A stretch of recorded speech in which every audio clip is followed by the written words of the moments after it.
Hey guys, it's Elizabeth from the Missionaries of God's Love in Tustin, California, and today we're going to talk about the darkness in the world. But before we dive into this topic, I invite you to find a quiet place to sit. Straighten your back, relax your shoulders, and take a deep breath in. Invite the Holy Spirit to come to you. Come, Holy Spirit, and please fill me with your Spirit. Even if I do not deserve you, I need you. Please, Lord, forgive me for all my sins, and show me during this Lent how I can grow closer to you, how I can surrender more of myself to you, and show me how I can be more obedient to your will. Thank you, God.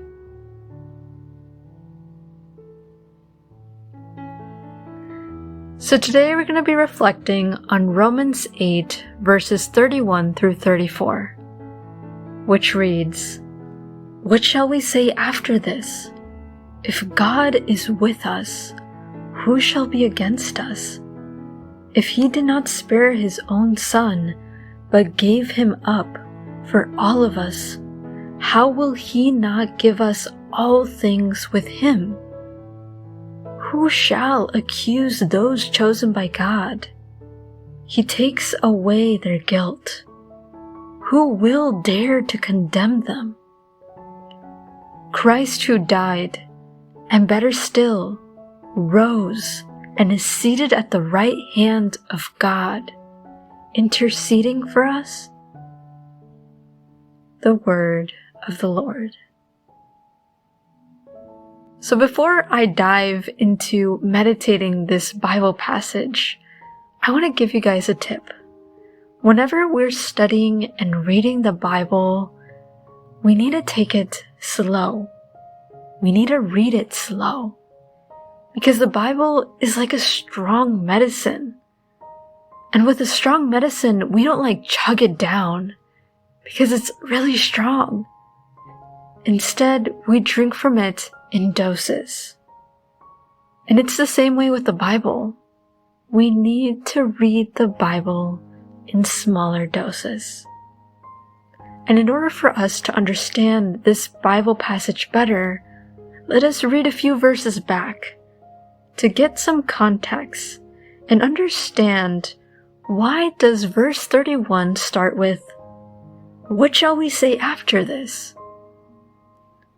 What did they say before verse 31? So let's read from Romans 8, verse 28 to 30. "We know that in everything God works for the good of those who love him." Key words, and if I had a highlighter, I would literally highlight this. Those who love him. It's telling us that God does wonders and gives us blessings and does good things to the people who love him. Not just to everyone, but he especially does it to those who love him. It continues to read, "Whom he called according to his plan.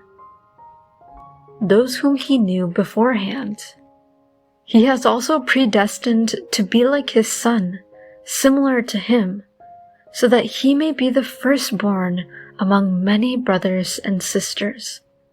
And so, those who God predestined he called, and those whom he called he makes righteous."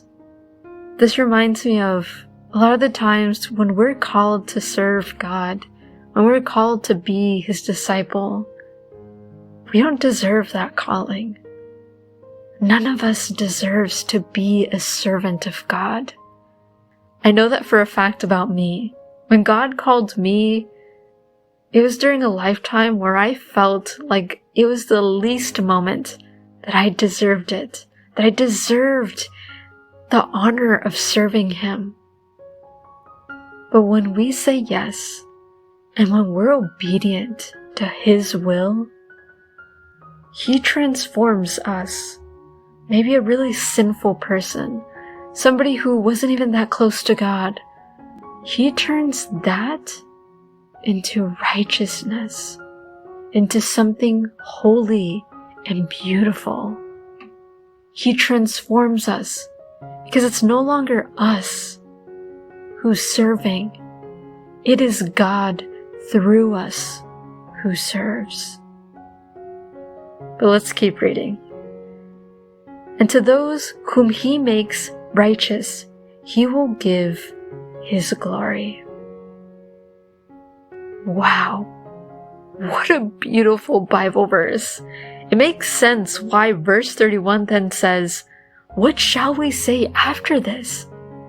I would say the same thing. Like, what else could you say? Because here, God was telling that we were predestined, that God knew us before we were even born, before we came into this earth. Through Him, we're made righteous.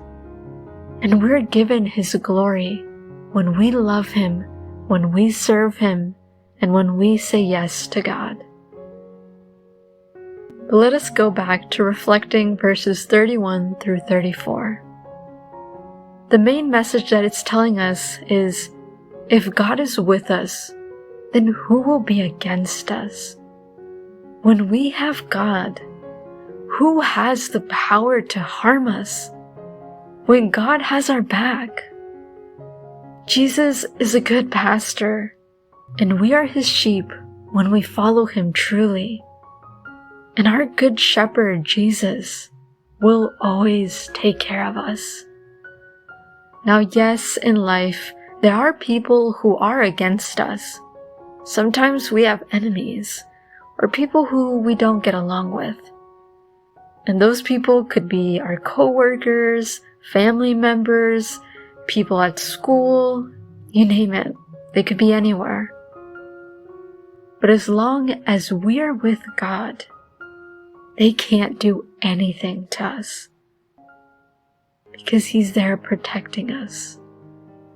But unfortunately, there are people who choose different paths, dark paths, like people who kill babies, or people who are promoting perversion, like the big social media companies, where they're promoting perversion to children.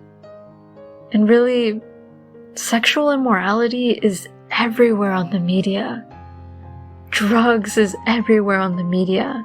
It's almost portrayed as cool. Like, you see this video of a girl or guy smoking and they put like a filter behind it and it's like, wow, it looks so cool. That's unfortunately the promotion that the world is giving us. And this is why it is so important that we stay close to God. Because the world is dark out there. The devil is out there to get us. And if we're away from God, we can't say that who will be against us, because we don't have God anymore.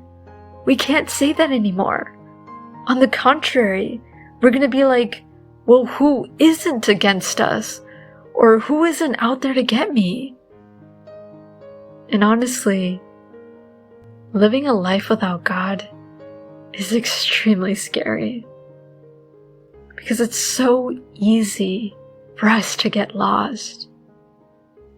So let this Bible verse serve us as a reminder to remain close to God, but also as a reminder that with God, we can overcome anything. With God's strength, we are unstoppable. And with God, it doesn't matter how dark the world is. As long as we have Him, we will be those small lights to the world. And it is really important that we remain close to those lights, to church, to God, to prayer, to the saints, to our good shepherd Jesus.